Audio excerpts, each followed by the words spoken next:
Hey everyone, Kiki Kannon here with Kannon Studios, and today I'm bringing you another video featuring the Daybreaker.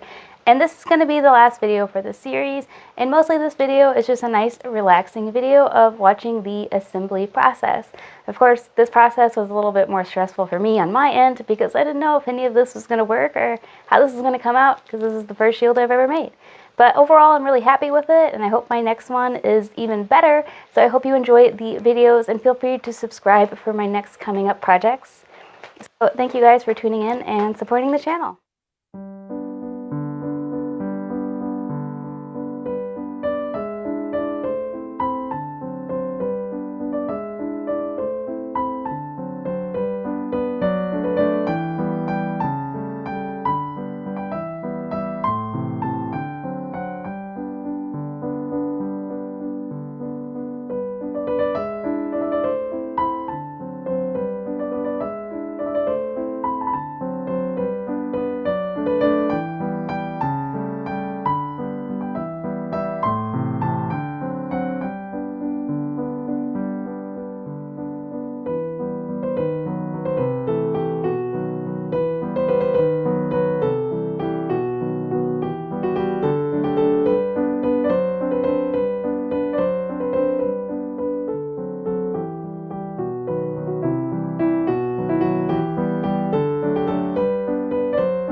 So thank you for sticking around. I really appreciate it. And if you want to go back and watch part 1 and 2 if you didn't, feel free to check them out. I'm still unsure what next week's video is going to be, so feel free to subscribe to check it out. But I have a lot of different things that I'm working on, so I hope to see you guys there. Thanks again, everybody.